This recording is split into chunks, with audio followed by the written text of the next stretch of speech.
Bonjour à tous, bienvenue dans votre émission multiplex du podcast Océan Sea Live spécial Produire de l'eau salubre par des méthodes simples. Dans cette émission, nous allons vous donner une liste de procédés simples et économiques pour produire de l'eau salubre, en cas de nécessité, notamment pour des personnes en condition de survie hydrique, lors d'une expédition ou une randonnée, mais pas seulement, puisque cette émission sera vue dans le monde entier et pourrait intéresser certaines régions francophones ou vit des populations défavorisées n'ayant pas accès à une eau potable.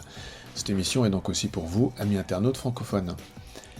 Revenons à l'intitulé de l'émission, produire de l'eau salubre par des méthodes simples. Vous remarquez que nous parlons d'eau salubre et non d'eau potable. Nous allons voir avec nos invités quelle est la différence entre ces deux termes. Nous allons aussi se demander si on peut se satisfaire d'une eau potable, si oui, combien de temps, et s'il existe des recommandations à cela. Nous allons aussi réfléchir à savoir s'il existe un niveau de seuil de pollution au-delà duquel il n'est plus possible de retrouver une eau potable, voire salubre.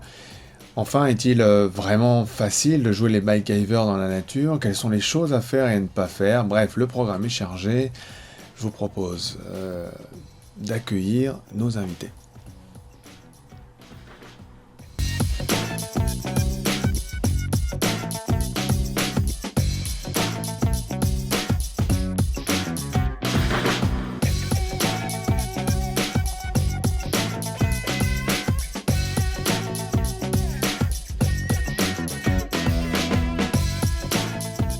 Temps d'accueillir les invités de l'émission. Tout d'abord, Yann Oliveau,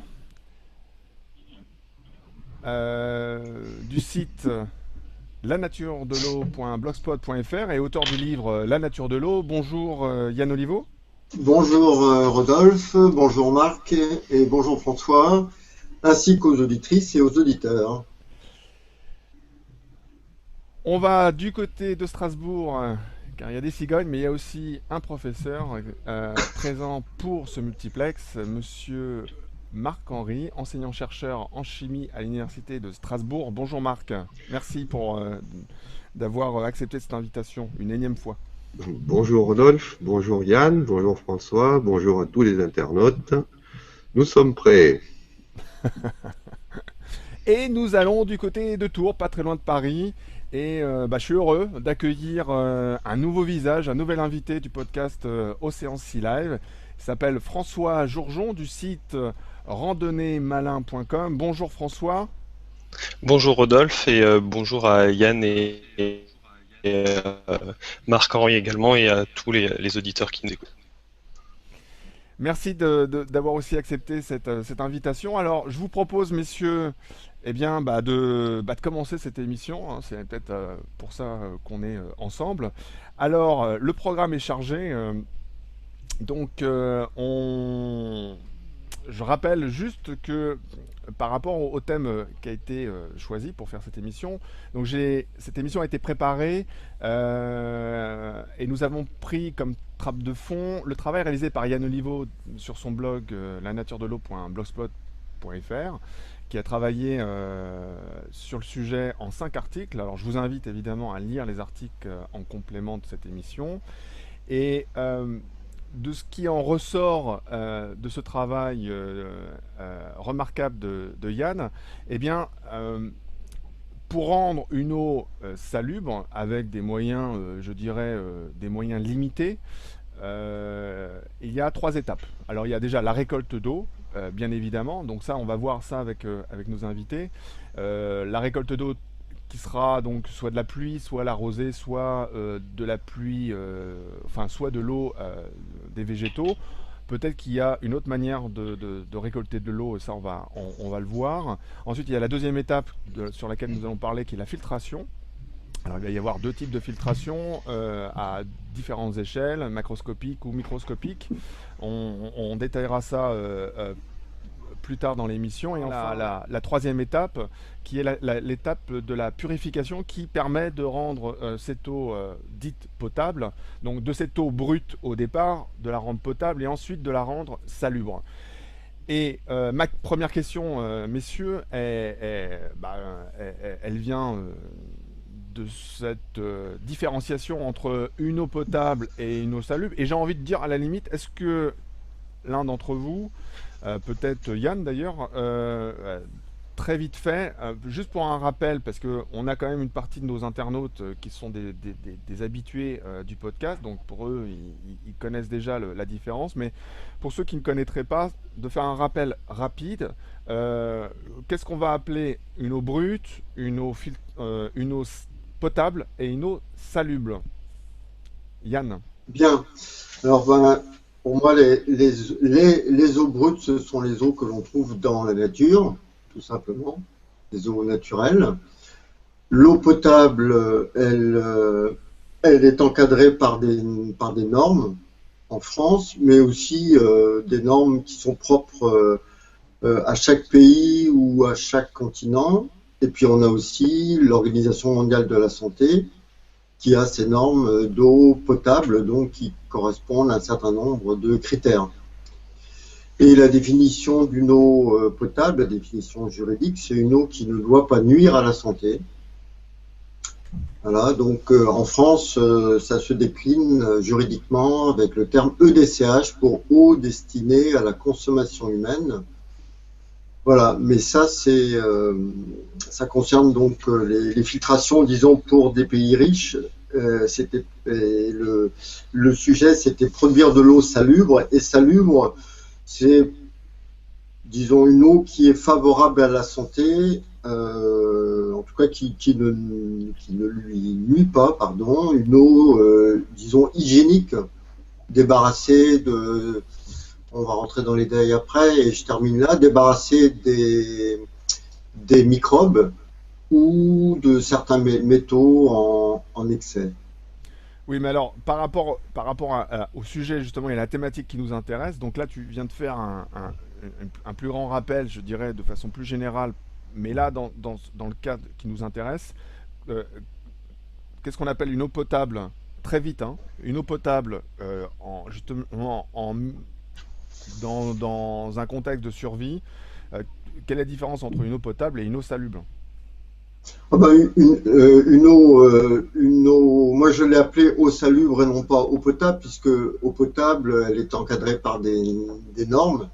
Là, pour des populations défavorisées ou des gens en randonnée, ce n'est pas le terme utilisé. Pour moi, le terme utilisé, c'est une eau salubre que l'on peut boire en toute sécurité. Voilà. Ah oui, alors si je te suis bien, donc en gros, on passe de l'eau brute forcément à l'eau salubre. Voilà, exactement. À l'inverse de l'eau potable où là, on ne fait rien, et là, je renvoie tous les internautes à aller sur les podcasts pour en savoir un tout petit peu plus par rapport à ce qu'est l'eau potable, voire sur le site de Yann qui en parle évidemment. Est-ce que Marc, tu as peut-être je sais pas, quelque chose à ajouter par rapport, ou même François d'ailleurs Non, moi j'ai rien de spécial. L'eau salubre, l'eau potable, c'est sûr que c'est à peu près la même chose pour moi, en tant que chimiste. Hein. Donc, pas grand-chose à rajouter. Bah, ouais. François? En tant que randonneur, c'est pareil, il n'y a pas énormément de différence parce que on va dire que l'eau potable, on va pas s'amuser à voir si l'eau rentre dans les normes quand on va la boire. Donc pour nous, la seule chose qui nous intéresse, on va dire en tant que randonneur, c'est savoir si ça va nous faire du mal ou pas. Bah, voilà, bah, en tout cas c'est bien répondu, c'est en complément par rapport à ce que disait Yann, mais c'est toujours intéressant de refaire ce petit point, je dirais, de ce petit point sur qu'est-ce qu'une eau salubre et eau potable. Alors, je vous propose de commencer donc déjà par la première étape, et qui me paraît assez excitante parce qu'il faut être un véritable MacGyver. Alors peut-être que moi je deviens peut-être un peu vieux et que MacGyver n'a bercé que ma jeunesse, mais MacGyver était une série télévisée où le héros avec deux bouts de bois et une ficelle arrivait à faire des choses extraordinaires. Donc on est un peu dans cette logique-là, je dirais, dans nos sociétés, où on va parler plutôt je dirais, de méthodes de survie, où voilà, on est, comme le dit Yann dans ses articles, en alors je sais pas si le mot utilisé, détresse hydrique, peut-être c'est, voilà, on est en manque hydrique et on doit faire face et on doit trouver une méthode pour récolter de l'eau de la façon la plus évidemment rapide qui soit et la plus économique avec 3 fois rien. Bah déjà on pourrait euh, il y a 3 manières, il y a 3 sources évidentes qui arrivent, je les ai énoncées dans l'introduction, qui sont l'eau de pluie, la rosée, l'eau végétale. Alors une première question déjà par exemple pour François, puisque tu t'es retrouvé peut-être parfois sur le terrain dans ces conditions. Est-ce que déjà il existe d'autres sources d'eau et à laquelle qui n'a pas été énoncée, et puis quelles sont les différentes méthodes que tu as pu utiliser pour les récolter. Bah, on va dire que les principales méthodes enfin, les principales sources d'eau que tu as mentionnées, c'est pas vraiment celles qu'on utilise le plus en randonnée. Ce qu'on utilise le plus, c'est les eaux naturelles qui coulent ou qui stagnent, c'est-à-dire soit l'eau des rivières, même ou l'eau des lacs, des étangs, ou l'eau qu'on peut trouver dans des flaques même des fois. Donc ça va être l'eau de pluie. En fait, le problème, bon, les flaques, ça peut être de l'eau de pluie, mais l'eau de pluie, le problème, c'est que ça demande du temps, ça demande qu'il pleuve aussi. L'eau de rosée, pour la récolter, c'est pareil, ça demande un peu de... Ça demande quand même un petit peu de technique pour savoir. Il faut essayer de s'équiper souvent d'une bâche, il faut des fois creuser un trou. Enfin, il y a pas mal de méthodes comme ça, mais on va dire c'est plus quand au niveau de la survie. Si on retrouve dans une situation, on essaye de se préparer pour que justement éviter d'être dans des cas de survie, c'est-à-dire qu'on va essayer par exemple de savoir où c'est qu'on peut trouver des rivières, des étangs et des lacs. Mais on va dire que en randonnée, en tout cas, la plupart du temps, ça reste de l'eau qui vient de rivières, de lacs, d'étangs. Ou après, ça peut être effectivement de l'eau de pluie, mais ça va être dans des flaques. Ça va être peut-être un petit peu plus en dernière cour, quoi. Si on a la possibilité d'utiliser de l'eau des torrents ou de lacs ou d'étangs, c'est ce qu'on fait en général. Mais est-ce que tu n'as pas justement, en tant que randonneur, été sur des sites, après je donnerai la parole à Yann qui a creusé là-dessus, t'as pas, comment dirais-je, la curiosité d'aller voir sur des sites de survivalisme, puisque finalement par rapport à ta réponse, c'est ça plutôt qui apparaît, c'est-à-dire que finalement, effectivement, l'eau de pluie, la rosée, l'eau végétale, c'est vraiment si on n'est pas à côté d'un cours d'eau, comme tu es en train de nous le présenter. Moi-même qui fais de la randonnée, je comprends ce que tu veux dire. Est-ce que tu as déjà vu, toi, non pas sur le terrain, mais de par ta culture générale, tu as vu d'autres manières de... J'ai vu méthode d'évaporation. Ouais. Survivaliste. J'ai vu une méthode d'évaporation, on prend des végétaux, on creuse un trou. Alors si je me souviens bien, on prend on prend une bâche qu'on tend au-dessus du trou. On met un petit caillou au milieu pour que ça serve à faire goûter de l'eau et on récupère l'eau de cette manière. Mais il faut qu'il y ait du soleil, il faut avoir des végétaux. Et en fait, on fait transpirer les végétaux. Cette eau, elle s'évapore sur la bâche. Et après, la bâche est en fait inclinée avec un petit caillou qui est posé dessus, une bâche transparente, et ensuite l'eau coule par goutte directement dans un petit récipient. Mais là, faut avoir du temps et il faut avoir tout ce qu'il faut sous la main pour le faire. Après, je te dirais, quand tu es en détresse hydrique, à mon avis, tu prends le temps de. Oui, tout à fait, oui. Yann, alors, est-ce que tu peux nous en dire plus par rapport à justement ces différentes sources que tu as listées, ces différentes sources d'eau? Donc, effectivement, on est plus là dans une méthode de survie et moins dans une période, dans une. Alors, on va dire dans la survie et puis dans des zones, comme tu l'as dit, des zones géographiques qui concernent certaines populations qui n'ont pas un lac, une rivière, comme François vient de nous le rappeler. Oui, tout à fait. Donc, en écrivant ces articles, je ne perdais pas de vue ces deux types de populations, hein, ou défavorisés ou randonneurs. Et telle ou telle technique s'applique soit aux uns, soit aux autres, soit aux deux en même temps.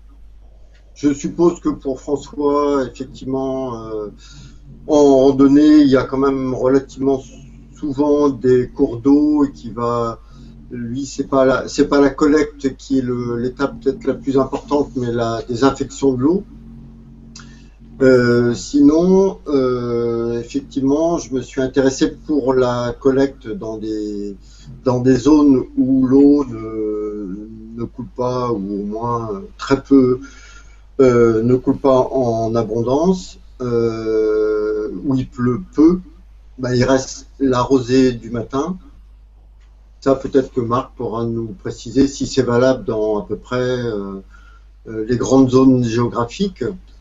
Ou alors, comme le précisait avec intérêt François, ces eaux végétales euh, que l'on peut obtenir à partir de, c'est dans le premier article, ce qu'on appelle un puits solaire, ce qu'a très bien décrit François. Oui, alors il faut, je rappelle d'ailleurs pour nos internautes que sur les articles de Yann, il y a beaucoup de schémas, donc pour étayer ce qui est en train de se dire actuellement. Marc, est-ce que tu as justement toi quelque chose à ajouter par rapport à ça et entre autres par rapport à la rosée et est-ce que tu as toi en tant que chimiste d'autres méthodes qu'on ne connaîtrait pas mais que vous connaissez dans vos laboratoires? Non, enfin, l'eau, effectivement, l'eau de rosée, disons, c'est la seule eau qu'on peut trouver vraiment partout, quoi. Parce que l'eau des végétaux, encore faut-il avoir des végétaux. Si on est dans le désert, par exemple, ça peut être très difficile.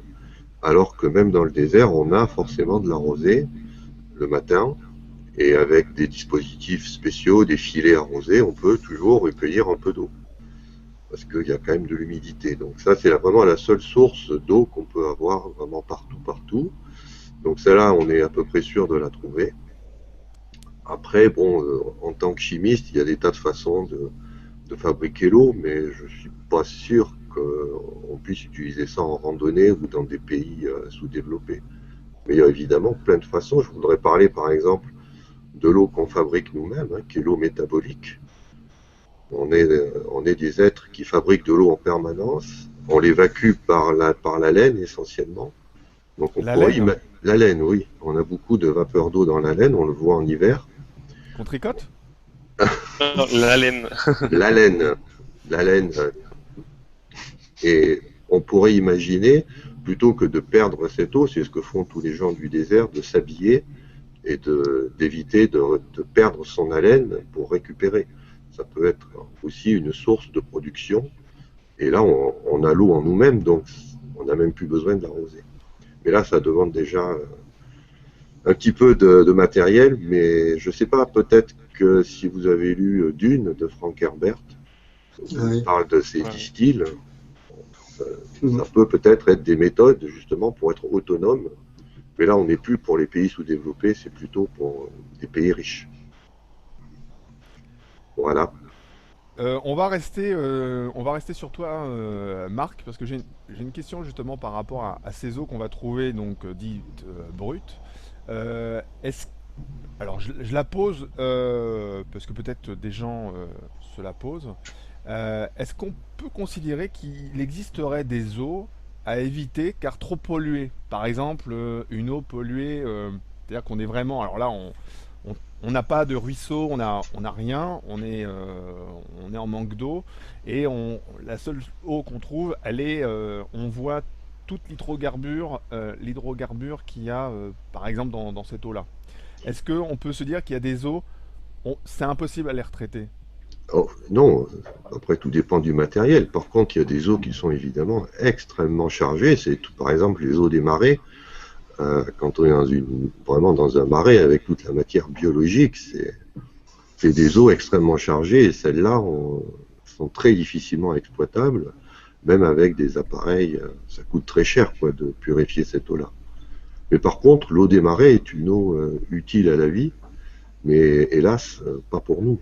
C'est toute la vie microbienne et toute la vie fongique a besoin de cette eau et elle l'exploite parce qu'ils ont des membranes filtrantes. Comment tu te comportes est-ce que ça t'est déjà arrivé d'être ou est-ce que tu as connu des gens qui étaient en panique? Voilà. Est-ce qu'il est facile, tu as soif, et tout d'un coup, tu comptes sur une possible étendue d'eau et il n'y a pas. est-ce que véritablement, quand on fait de la randonnée, on arrive à être calme pour trouver cette fameuse eau précieuse? Et On si va tu dire te que retrouves devant une eau qui est un peu difficile à traiter, est-ce qu'on a, à ton avis, cette faculté mentale d'être assez calme pour devoir faire ce qu'il faut pour justement boire? bah en fait, le but quand tu pars en randonnée, c'est d'éviter toutes ces situations. Donc en fait, tu te prépares vraiment au mieux. Par exemple, tu te bases pas sur une étendue d'eau. Si jamais tu comptes sur un ruisseau, alors déjà tu essaies de te renseigner au préalable, savoir s'il y a de l'eau, enfin même en regardant les cartes, déjà tu peux voir si c'est un cours d'eau qui est temporaire ou si c'est un cours d'eau qui est récurrent.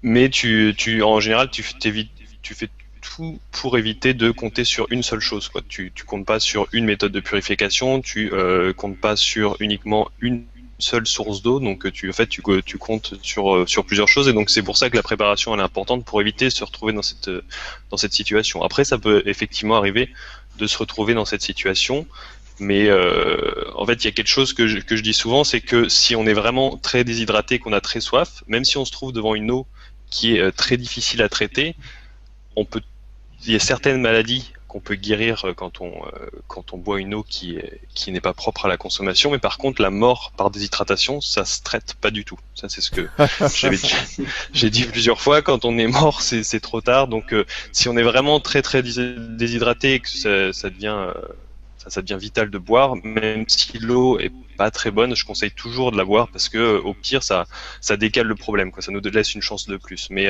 il faut quand même éviter de se trouver dans cette situation et avoir ce qu'il faut déjà dans son sac pour purifier l'eau, donc filtrer, purifier, enfin suivant les différentes méthodes que les gens ont choisi d'utiliser, et aussi avoir différentes sources d'eau, parce qu'il y a beaucoup de méthodes, on va dire sans eau récupérable, par exemple avec la rosée ou avec les végétaux, qui demandent quand même pas mal de temps, de patience et d'équipement, et donc en fait si on a soif, c'est trop difficile souvent à mettre en pratique.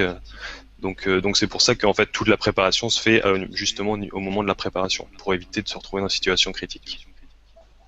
D'ailleurs, à t'écouter, je me resitue finalement dans cette perspective où de demander, si on se met dans la peau d'un randonneur ou d'un survivaliste, il se prépare justement à ne pas rencontrer ce genre de problème-là, puisque le propre même de son activité, c'est de prévoir tout, et même l'imprévisible.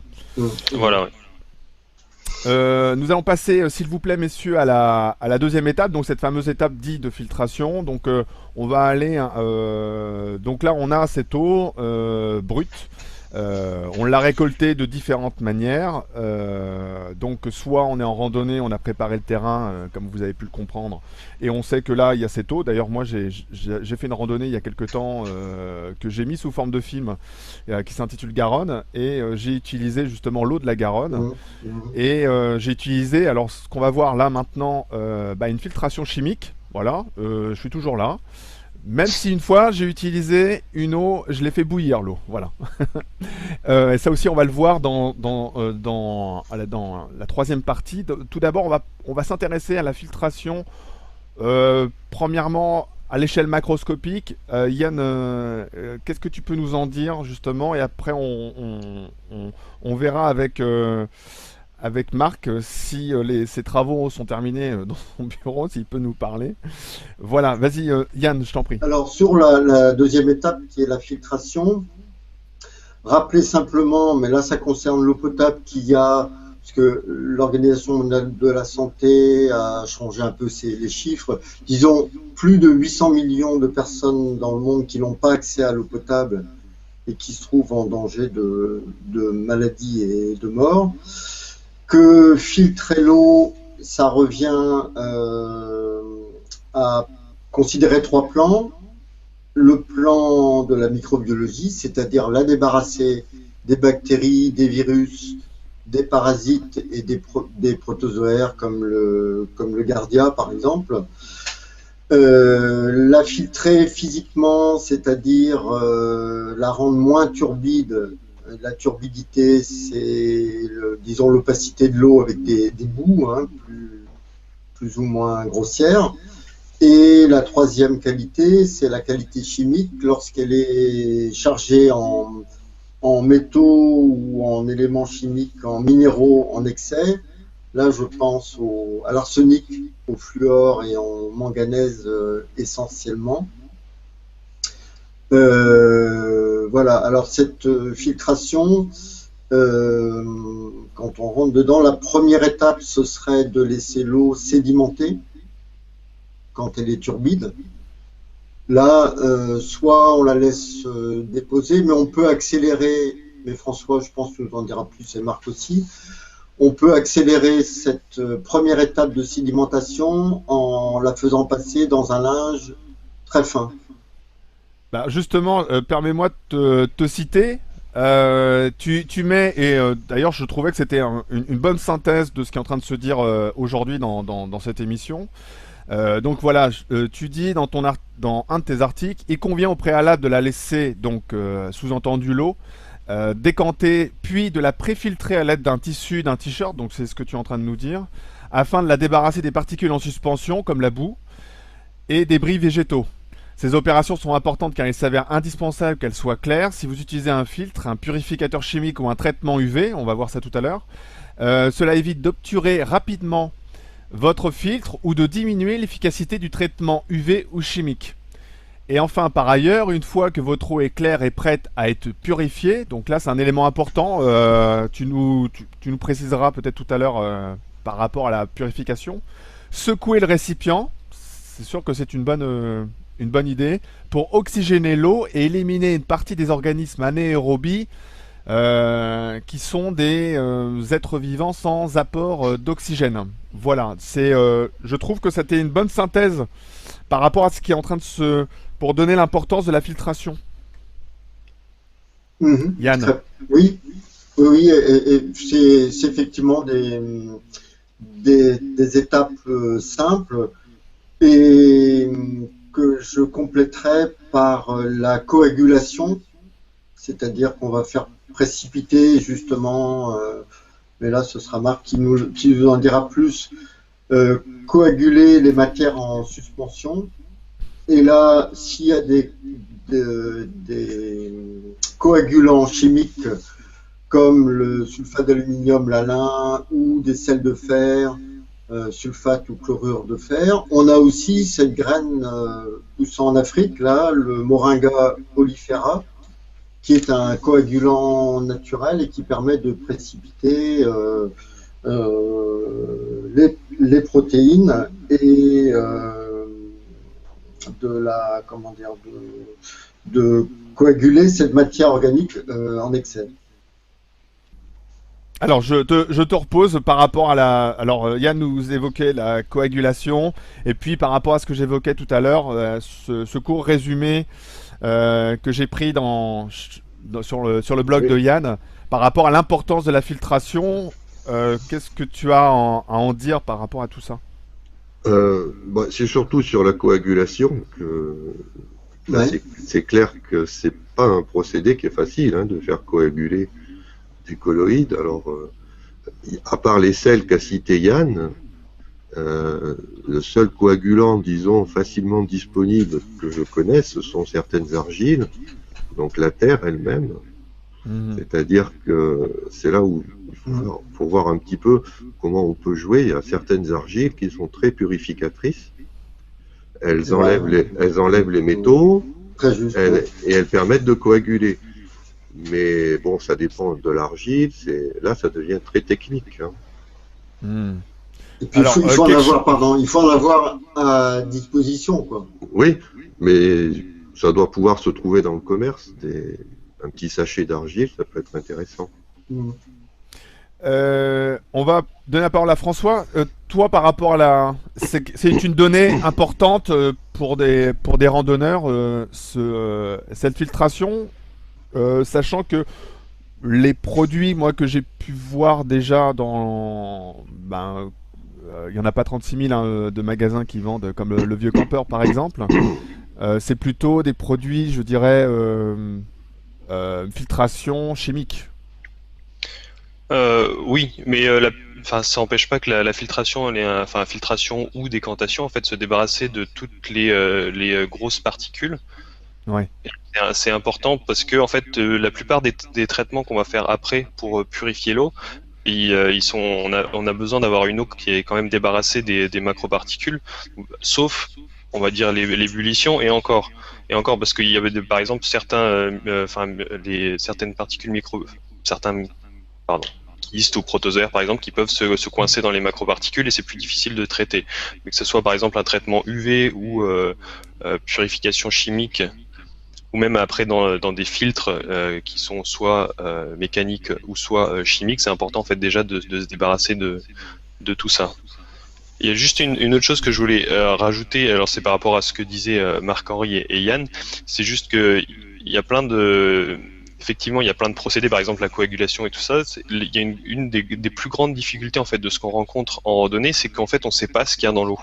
Alors des fois on peut savoir par exemple quel problème on va avoir. Par exemple à côté d'élevage, on peut se dire qu'on va avoir du Giardia, on va avoir du Cryptosporidium ou des choses comme ça. Mais des fois on ne sait pas par exemple s'il va y avoir des métaux lourds ou on peut pas savoir si. Alors des fois il y a des moyens de le savoir, mais des fois non.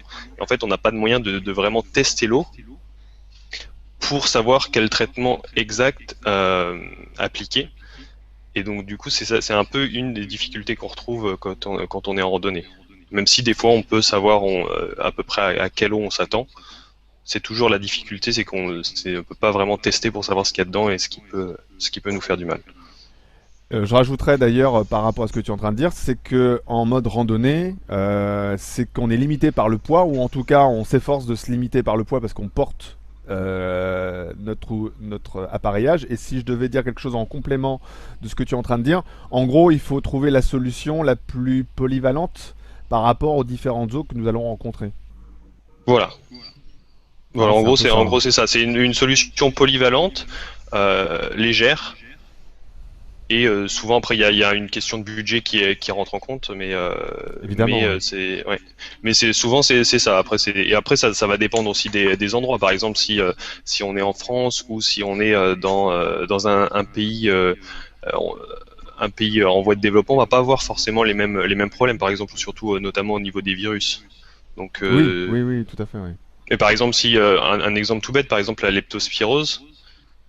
Qui se trouve dans certaines eaux, en fait, on peut, suivant les filtres qu'on utilise, on peut filtrer le virus ou pas. Donc, si on sait qu'il y a la leptospirose, par exemple, dans une certaine rivière, qu'on risque de boire l'eau de la rivière, il va falloir faire attention d'avoir un filtre, si on utilise un filtre mécanique, un filtre suffisamment petit, ou alors associer un autre traitement, la filtrer d'abord et après, par exemple, associer un traitement chimique.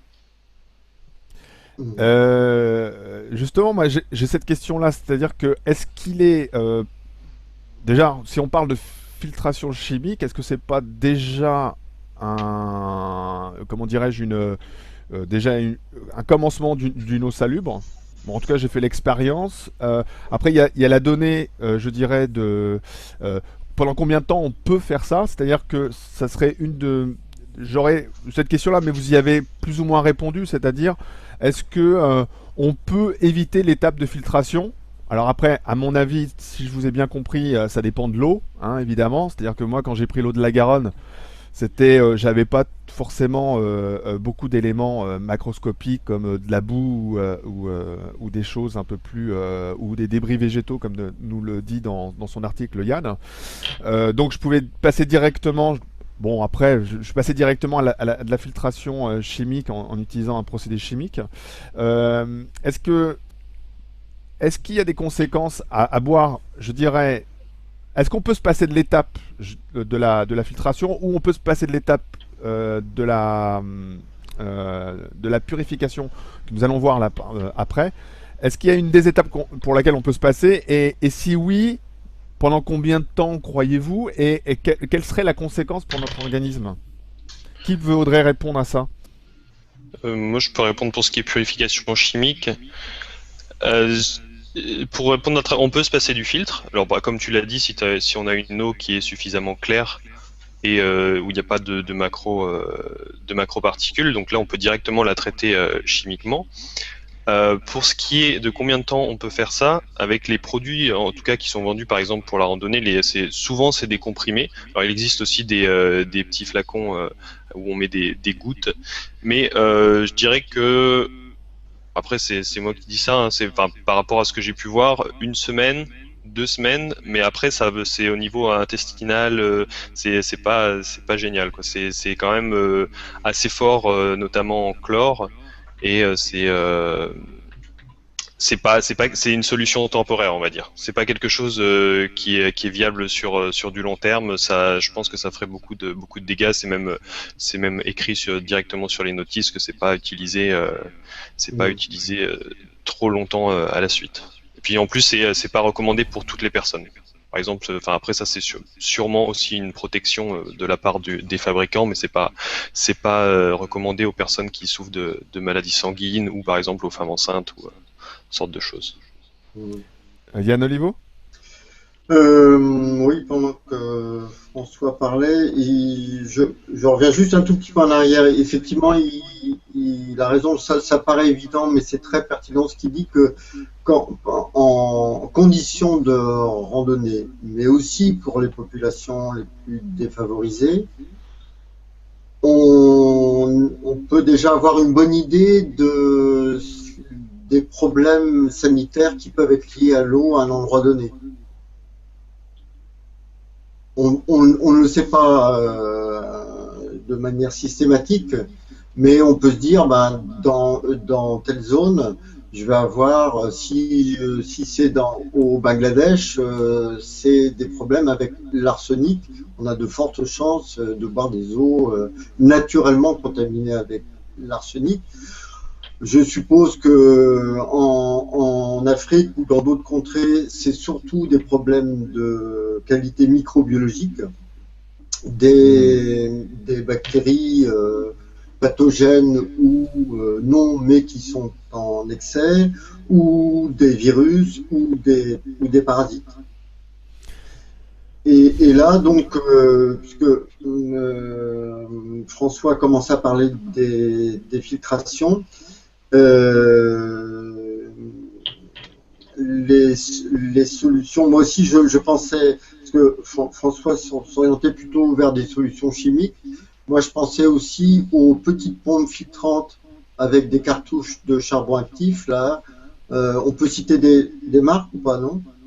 Oui, bien sûr. Ouais. Parce que François les connaît peut-être, il y a une petite vidéo avec une des pompes les moins chères et les plus légères, une pompe Doulton, je crois, avec un piston qui collecte de l'eau dans un ruisseau. Et cette eau, elle passe à travers un filtre charbon. Et c'est une eau qui est relativement sûre à boire, quoi. Je ne sais pas si François connaît. Si, oui, je connais différents. Il y a beaucoup de filtres comme ça qui existent. Alors, Ouais. différents systèmes. Il y a un système, comme tu dis, où tu passes. En gros, l'eau rentre dans un tuyau, ressort par un autre tuyau. Il y a des systèmes aussi qui sont développés, qui sont des sortes de pailles, en fait, où on peut boire, on aspire Ouais. directement l'eau à travers la paille et elle est filtrée. Mais par contre, en fait, là, ça devient le domaine des filtres, c'est assez compliqué parce que tous les filtres, ils ont pas la même taille en fait. Donc, faut toujours bien se renseigner sur la taille du filtre et ce qui peut passer à travers, suivant les endroits où on se trouve et les eaux qu'on veut traiter. Et aussi après, il y a, comme tu l'as dit, là, des filtres auxquels on associe du charbon actif, ou même des fois il y a des procédés aussi avec des ions d'argent. Et alors ça, c'est bien pour tout ce qui est produits, pour filtrer les produits chimiques, mais il y a certains filtres qui n'ont pas ce genre de choses, et donc c'est important en fait de bien se renseigner sur les filtres parce que on va dire, on peut tomber malade en buvant de l'eau à travers un filtre en fait, parce que tous les filtres ne filtrent pas tout en fait. Par exemple, là, je donnais l'exemple de la leptospirose tout à l'heure, il y a beaucoup de filtres qu'on trouve qui laissent passer la leptospirose. Après, la leptospirose, il n'y en a pas partout, hein, mais c'est pour ça qu'il faut bien se renseigner. Surtout qu'il y a énormément de disparités dans les prix, dans les qualités, mais Voilà, effectivement, ça a l'avantage d'être rapide, le filtre.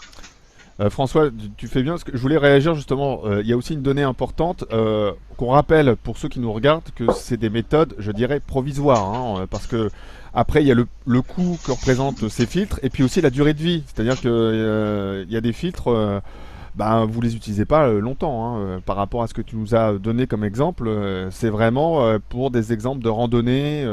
Donc après il y a aussi cette manière de concevoir, je dirais, de filtrer son eau, c'est-à-dire on est dans une perspective à court terme et voire d'urgence, où on n'a pas d'autre solution, et voilà comment on peut-on faire. Alors, si Marc a peut-être une chose à rajouter par rapport à ce qui a été dit, par rapport aux conséquences que pourrait avoir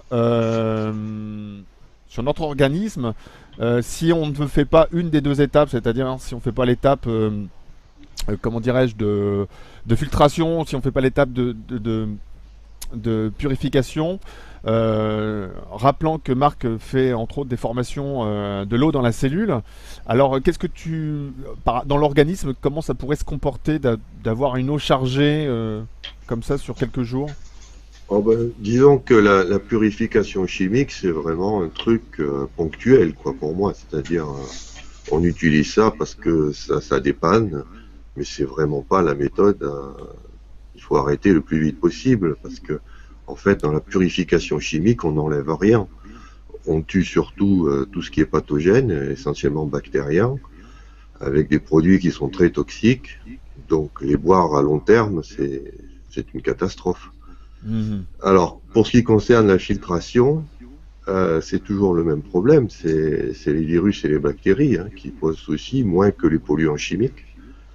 Et souvent, même si on filtre, les bactéries et les virus passent. Donc, dans ce cas-là, c'est sûr que la filtration n'est pas forcément nécessaire. C'est vraiment pour enlever les grosses particules qui pourraient contenir effectivement des micro-organismes bien accrochés. Mais si l'eau est claire, c'est clair que, c'est le cas de le dire, c'est clair qu'on peut se passer de la filtration sans gros soucis. Le gros problème, c'est les bactéries et les micro-organismes. J'en profite, Rodolphe, ou non? Alors, vas-y très, très vite, parce qu'on Alors, déjà, oui, pour peut-être que Marc nous parle quand même des filtres à céramique, les fameuses bougies qui étaient utilisées en Afrique, notamment par beaucoup de gens. Alors, avant qu'ils nous le disent quoi que ce soit, justement, je vais faire un point pour les gens qui nous écoutent. Donc, je vous invite encore une fois à aller sur lanaturedel'eau.blogspot.fr, le site de Yann. Et donc, je vais vous dire rapidement les différentes filtrations. Et ce que je vous propose, messieurs, c'est de prendre un exemple de filtration. Donc là, en l'occurrence, on pourra prendre la filtration sur céramique pour des populations qui seraient en besoin d'une eau de qualité et qui nous écouteraient éventuellement actuellement. Et puis une méthode de filtration qu'on peut utiliser en randonnée ou en méthode de survie. Alors, il y en a beaucoup. Donc, il y a deux types de filtration qui sont le tamisage et la filtration sur sable. Ensuite, en conditions de survie, Yann nous évoque entre autres deux variantes qui utilisent du sable et du charbon. Donc, il y a le filtre à eau suspendu à l'aide d'une bouteille. Vous allez voir le schéma, c'est très intéressant, c'est très malin. Le filtre à eau sur trépied composé de tissu. Ensuite, concernant la filtration à domicile, il y a une référence au filtre à sable de Coast. Donc je vous invite à aller sur le site pour en savoir un tout petit peu plus. Il y a plein de schémas, il y a plein de photos, c'est très agréable à lire. Il y a la fameuse filtration sur céramique sur laquelle Marc va nous évoquer quelque chose. La filtration sur membrane. Alors vous avez ensuite une liste non exhaustive à compléter pour trouver votre filtre selon vos critères de choix, performance, qualité, prix. Alors là vous avez une grande liste. Alors vous avez quelques marques.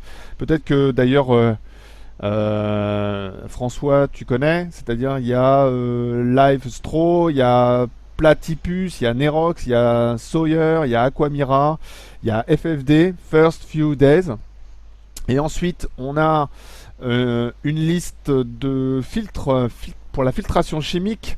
Là aussi, il y en a beaucoup. Il y a le filtre TM, le filtre Sono, le filtre McLagan, McAlcan, je sais pas comment on dit, le filtre Chapla, etc., etc., etc. Vous avez le filtre à arsenic, l'oxydation solaire. Bref, vous avez énormément de choix.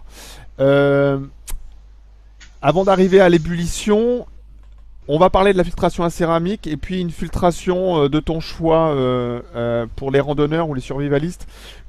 François, réfléchis sur quoi on pourrait parler et puis après on passera à la purification. Alors, je donne la parole à Marc. Est-ce que tu peux nous parler, s'il te plaît, de cette fameuse filtration à céramique? Oui, la filtration sur céramique, des céramiques, c'est des silico-aluminates. C'est en fait des roches qui ont à peu près la même composition chimique que l'argile. Et ce qu'on fait, c'est qu'on les rend microporeuses, donc c'est de la microfiltration. En général, on est à 0,1, 0,2 microns. Donc normalement, ça enlève toutes les bactéries. Par contre, ça peut laisser passer certains virus. Donc là, on n'a pas trop de sûreté du côté des virus. Par contre, c'est relativement efficace du côté des bactéries. Et c'est souvent, on rajoute des particules d'argent, puisque l'argent est un bactéricide, à l'intérieur de la céramique. Bon, c'est quand même un dispositif qui, comme l'a dit Yann, se colmate, parce que les pores sont assez fins. Donc là, par contre, il faut pas passer une eau, il faut avoir filtré l'eau avant. Ok. Merci. François, est-ce que tu pourrais nous évoquer un filtre particulier qui est léger et qui est toujours utile d'avoir sur soi quand on fait de la randonnée et donc a posteriori en cas de survivalisme, qu'on peut avoir dans son sac au cas où, puisque le survivalisme est une manière de, comment dirais-je, de se préparer là en l'occurrence en ce qui nous concerne, il n'y a plus d'eau et donc de préparer ce qu'on appelle un sac. Voilà, il y a un terme à cela. Donc ça reste dans la même, je dirais, la même philosophie que la randonnée, c'est-à-dire qu'on se prépare à toute éventualité. Et quel est ton conseil par rapport à peut-être dans la liste que j'ai évoquée ou peut-être une solution de filtration que toi tu connais, qui n'apparaît pas dans la liste que j'ai donnée. Est-ce que tu pourrais nous donner Mais ce que disait Marc, par exemple, on en retrouve fait pour les randonneurs, les filtres à céramique avec des ions d'argent. Il y a des modèles qui sont assez petits qu'on trouve pour les randonneurs. Après, un filtre, comme tu as dit, à avoir toujours sur soi, ça dépend en fait du procédé de purification qu'on choisit en fait. Souvent je conseille différents procédés de purification. Si c'est vraiment pour de l'occasionnel, de la survie, je pense que un filtre à café et des pastilles, des comprimés pour purifier chimiquement, alors pas n'importe lesquels parce qu'il y a c'est variable. Il y a certaines marques qui ont des composants chimiques à l'intérieur qui se débarrassent pas vraiment des micro-organismes, mais c'est vraiment pour la survie, on va dire que c'est ce qui est le plus léger, peut-être de moins onéreux. C'est un filtre à café ou un t-shirt ou un linge et des comprimés pour traiter chimiquement l'eau. Parce que le problème avec les filtres, comme disait Marc, c'est que derrière, on ne sait pas, il y a des virus qui ont pu passer. Alors si c'est avoir un filtre qui est assez onéreux et derrière il faut également traiter chimiquement ou faire bouillir l'eau. C'est vrai qu'un filtre à café ou un linge, ça revient moins cher et c'est plus léger. Eh ben justement, la transition est très très bonne puisque nous allons passer maintenant aux méthodes de purification. Donc on pourrait parler encore plus longuement des filtrations. Je comptais vous faire encore, parce que la liste est vraiment très longue. Mais bon, je vous invite à aller sur le site de Yann. Alors on va parler de cette fameuse ébullition qui est... Je crois d'ailleurs que j'avais obtenu cette information-là de la part de Marc-Henri quand j'ai été le visiter en 2009. Ça remonte à maintenant à quelques années de ça. Nous étions un peu plus jeunes. Et dans le film L'eau la médiatrice, qui est en libre accès que je vous invite à regarder, hein, d'ailleurs pour connaître un peu mieux Marc-Henri et voir Yann Oliveau aussi. Ce sont les deux films qui sont disponibles sur Internet. Et il y avait cette fameuse méthode, je dirais la méthode de purification entre guillemets de celui qui n'a pas trop les moyens. Et ça consistait, on retrouve toujours un peu les mêmes bases. Hein. Alors là, on parlait pas de filtration, mais au moins on bout. Voilà. On imagine que cette eau, il n'y a plus d'éléments macroscopiques évidemment. Et ensuite, on la bout. C'est exactement comme, je crois, vous me dites si je me trompe, mais c'est un peu ce qu'on utilise pour stériliser une eau hein, dans les hôpitaux ou peut-être qu'ils ont une autre méthode d'ailleurs. En tout cas, c'était une manière pour stériliser l'eau, c'est on la bout. Et puis ensuite, comme le rappelait dans l'article de Yann, on la secoue puisque je rappelle que l'eau c'est du mouvement et que pour oxygéner l'eau, elle a besoin de mouvement. Alors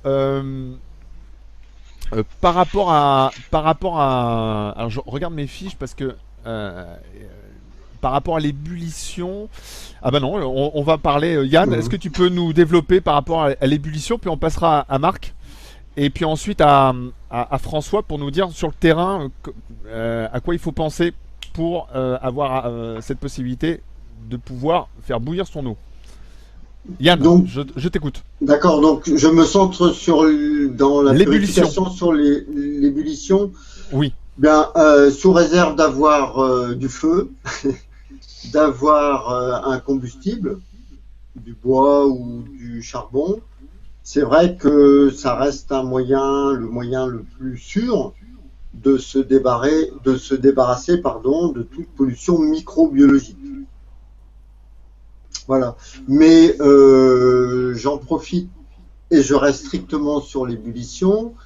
D'une manière plus générale, de cette idée reçue qui est complètement fausse des gens qui pensent que, par exemple, chez nous, une eau contaminée par des pesticides, en la faisant bouillir, on se débarrasse de ces molécules. Donc l'ébullition, c'est vraiment pour boire une eau microbiologiquement saine. Eh ben, c'est un bon résumé. Merci. Marc, s'il te plaît. Oui, donc je rajouterai juste qu'on a découvert quand même des bactéries qui résistaient à 130 degrés C. Donc ces bactéries-là, on ne les tuera pas par ébullition. Excuse-moi Marc, donc ça sous-entend, et c'était sur ce point-là que je voulais juste apporter une petite précision, ça veut dire que, enfin moi c'est ce que j'apprenais, hein, je ne sais pas si je l'ai entendu ça au lycée, quand l'eau bout, ça veut dire qu'elle est à 100 degrés. Est-ce que tu peux... Donc là... Oui, 100 degrés sous une pression atmosphérique d'une atmosphère, et le problème qu'on a en randonnée, c'est en montagne par exemple, comme si on est en haute altitude, la pression atmosphérique chute, la température d'ébullition s'abaisse, ce qui fait qu'on ne stérilise plus l'eau. À partir d'une certaine altitude, ce n'est plus un moyen efficace de stérilisation. D'autre part, comme je le disais, on sait aujourd'hui qu'il existe les archées, qui sont des bactéries qui commencent à bien vivre au-delà de 90. Donc si l'eau est polluée par ces archées, bouillir ne sert à rien. Même sur de nombreuses minutes. Même sur de nombreuses minutes, puisque c'est plutôt des bactéries qui aiment bien la chaleur, donc ce qu'on appelle des hyperthermophiles. Donc au contraire, plus on bout, plus elles aiment ça. Mais alors là, on tombe sur le problème de savoir qu'est-ce qu'il y a dans l'eau. Ouais. François ? Sur l'ébullition, oui. C'est une méthode qui est pratique en randonnée, mais c'est pas la meilleure. On va dire que c'est pratique quand on fait la cuisine. Et effectivement, comme ce que disait Yann, quand l'eau elle est pas polluée chimiquement, quand elle est uniquement polluée microbiologiquement. Mais le problème, c'est que c'est pas une des méthodes les plus pratiques, on va dire, parce que c'est même s'il n'y a pas besoin de matériel supplémentaire quand on est une randonnée, par exemple de plusieurs jours où on a déjà un réchaud. Ça utilise du combustible et c'est pas négligeable, donc ça c'est un poids aussi à prendre en compte, et c'est un procédé qui est un petit peu long, d'autant plus que en fait quand on veut de l'eau, et notamment quand on veut la boire, l'eau quand elle a fini de bouillir, elle est à 100 degrés, donc si on veut vraiment la boire et que ça soit limite agréable, il faut attendre quand même un petit peu qu'elle refroidisse. Donc voilà, et ce que disait également Marc-Henri, qui est très vrai, c'est en altitude, l'eau elle bout pas à 100 degrés, donc je crois que par exemple vers 4000 mètres, elle doit être aux alentours de 85 degrés, si je me trompe pas, quelque chose comme ça, donc c'est pas le meilleur des procédés, on va dire le plus pratique, mais ça peut être une solution d'appoint. Et c'est pratique pour faire la cuisine en tout cas, parce qu'on a déjà besoin d'eau chaude et faut juste assurer que l'eau soit pas polluée chimiquement. Après, je te répondrai par rapport à ta recommandation pour une autre boisson qu'on voudrait boire une eau relativement fraîche, on s'y prépare et on fait bouillir l'eau le soir par exemple pour l'eau dans la journée du lendemain. Ah oui, tout à fait, oui. Oui, ça c'est possible, oui. Et est-ce que, vite fait, tu pourrais nous donner quelques petits conseils, justement, parce que prendre du bois, c'est une chose, mais avoir peut-être des petites recommandations par rapport au bois, c'est-à-dire, par exemple, peut-être de le prendre très tôt dans la journée, parce que parfois, il peut être mouillé, et pour l'avoir le soir sec, de le garder avec soi pour qu'il ait le temps de sécher pendant qu'on fait la randonnée. Oui, ça dépend, c'est si on utilise un réchaud à bois. Alors, il y a peu de gens, on va dire, qui l'utilisent pour plusieurs raisons. Déjà, on trouve pas du bois partout. Il y a des endroits aussi, des parcs par exemple, où on n'a pas le droit de ramasser du bois, même s'il est mort. Enfin, on touche pas à ce qu'on voit, on reste sur les chemins et effectivement, parce que c'est pas très pratique, on peut pas vraiment compter dessus. Donc, il y a beaucoup de gens qui vont utiliser des réchauds à gaz. Avoir un réchaud à gaz, ça c'est s'ils ont prévu de manger chaud. Après, le bois, ça va être une solution d'appoint si jamais on se retrouve dans une situation qu'on n'avait pas prévue. Mais souvent, autrement, les gens utilisent des réchauds à gaz, à essence ou même des réchauds à alcool. Il est possible d'utiliser des réchauds qui sont très légers, mais effectivement, dans le cas où on utilise du bois ou dans le cas où on n'a pas prévu d'utiliser du tout de réchaud et qu'on n'en a pas et qu'on veut faire bouillir son eau, il faut effectivement s'y préparer un petit peu en avance. Mais là, ça veut dire qu'on s'est pas forcément très bien préparé au préalable. C'est-à-dire qu'on n'avait pas pensé à un moyen pour purifier l'eau, on n'avait pas pensé non plus à un moyen pour faire chauffer l'eau pour la faire bouillir. Donc en fait, plus souvent, moins on se prépare au préalable, plus on a besoin d'improviser après. Donc voilà, c'est la préparation qui joue un grand rôle pour ce qui est on va dire, de la survie ou en tout cas de la manière dont ça se déroule. Donc on va dire que c'est quasiment un randonneur, un débutant, voilà. Et il apprend sur le terrain. Oui ou non, il y a des gens aussi qui sont plus expérimentés et qui vont volontairement, mais justement ils savent ce qu'ils font. Ou alors ils sont inconscients. Ouais. Il y a aussi ça. Ils sont inconscients ou ils sont sport peut-être. Voilà. Alors il va falloir qu'on accélère un tout petit peu, juste pour nous donner, parce que là on approche déjà de la fin de l'émission. Et il va être temps de conclure. Alors je voudrais juste évoquer deux autres moyens de purifier votre eau que j'ai prises dans les différents articles de Yann Olivo sur son site La Nature de l'eau. Alors vous avez les purificateurs chimiques. Alors par exemple vous avez le chlore, le chloramine T, vous avez les sels d'argent, l'iode. Alors je crois qu'on a parlé tout à l'heure des sels d'argent. Le permanganate de potassium, il y a Micropure Forte, Aquatabs, qui sont deux marques très connues pour les gens de la randonnée. Et enfin, vous avez les UV, les ultraviolets. Alors, vous avez la méthode SODIS, la méthode Solvaten.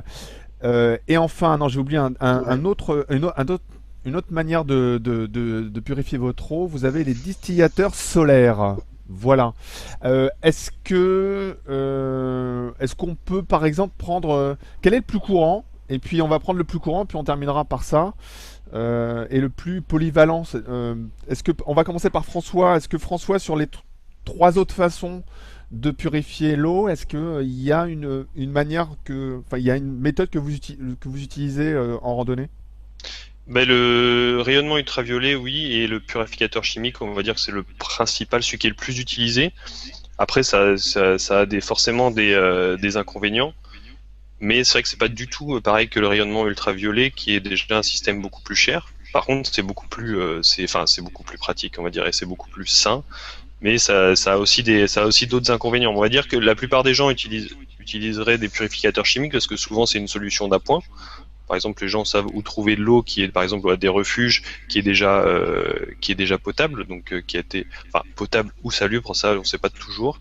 Mais après, c'est une solution d'appoint si jamais il se retrouve dans une galère. Après, le rayonnement ultraviolet, c'est surtout utilisé par des gens qui là traitent beaucoup plus d'eau. Par exemple, qui partent sur une semaine de randonnée et qui vont principalement récupérer de l'eau brute et la traiter systématiquement. D'ailleurs, Marc nous a fait des recommandations tout à l'heure par rapport justement à la purification chimique. Marc, par rapport à ces procédés-là, donc tu nous as déjà parlé pour la purification chimique. Oui. Pour l'ultraviolet, je pense qu'il va y avoir le problème de la pile. Oui. C'est-à-dire que ça marche bien s'il y a du courant. Non, mais il faut le savoir. Ah oui, non, mais c'est vrai. Hein. Peut-être avoir une batterie de rechange quand même, parce qu'on ne sait jamais. Moi, c'est le seul problème que je vois. Après, bon, il y a le temps de traitement qui, là, je connais pas très bien, mais il faut bien 2 minutes pour 1 litre. Oui. Non, mais il faut bien suivre les recommandations qui sont indiquées par le fabricant. Yann? Alors, oui, sur la purification, donc pour la chimie, François en a parlé, je me suis beaucoup inspiré de son cycle. Hein. Voilà, alors en sachant que c'est vraiment débarrasser l'eau de bactéries pathogènes, mais soyons pas trop pastoriens. Hein. Les bactéries, c'est une sur des milliers qui sont pathogènes. Celles-là, il faut les surveiller, bien sûr. Mais une eau a un microbisme. Hein. Moi, je veux pas être trop pastorien.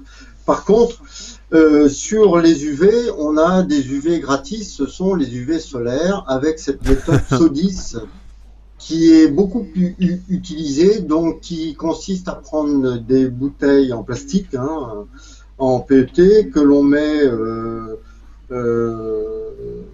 6 heures au moins, enfin une journée entière en plein soleil sur un toit noir, et on a 99,9% à peu près de bactéries éliminées. C'est une méthode qui ne coûte rien, qui est beaucoup employée. Voilà, et moi, là, ça s'adresse plus, bien sûr, à des populations défavorisées qu'à des randonneurs. J'ai bien sûr un faible pour les distillateurs solaires, et notamment le Watercone ou l'Helio Domestico, que je trouve vraiment extrêmement intéressant, aussi bien en efficacité qu'en coût, et vraiment ça doit sauver des vies tous les jours. Eh bien, c'est parfait. C'est un bon mot de la fin. Voilà. L'émission est terminée. Nous allons passer aux conclusions des invités en les remerciant vivement de leur participation. Donc, un mot de la fin. On va commencer par notre tout nouveau invité, par François. Merci infiniment d'avoir participé à cette émission. Quelle serait ta conclusion générale et par rapport au thème de l'émission? La conclusion générale, ça serait de premièrement de bien se renseigner avant de traiter une eau. Alors là, je vais parler plutôt dans le cas des gens qui, on va dire, avec moins de moyens ou qui essayent de se débrouiller une fois sur le terrain, c'est d'essayer de se renseigner au préalable des eaux qu'ils vont pouvoir rencontrer. Et ensuite de bien se renseigner sur quelle méthode utiliser. Alors méthode avec ou sans S, hein, parce que des fois il faut associer les méthodes pour par exemple filtration et traitement chimique ou filtration et UV pour justement rendre l'eau brute salubre. Alors faire attention notamment à tout ce qui est polluants chimiques, parce qu'il y a beaucoup de méthodes dont on a parlé qui n'éliminent pas les polluants chimiques, comme par exemple les UV ou le traitement ou le traitement chimique. Donc les métaux restent dans l'eau, hein, alors que certains filtres les éliminent. Donc, et puis j'invite les gens qui sont intéressés par les méthodes de filtration et de purification dans le cadre de la randonnée à visiter mon blog Randonnée Malin. Et je remercie à toi Rodolphe et Marc et Yann et tous les personnes qui nous ont écoutés d'avoir été présents. Merci beaucoup. Alors, on rappelle le nom de ton site, donc c'est randonnée-malin.com. Voilà, c'est ça. Randonnée ER. On verra ça de toute façon, ça apparaîtra sur l'écran pour les gens, bien évidemment, et plus sur le blog, parce que Océan Sea Live, c'est aussi un blog qui fonctionne très très bien.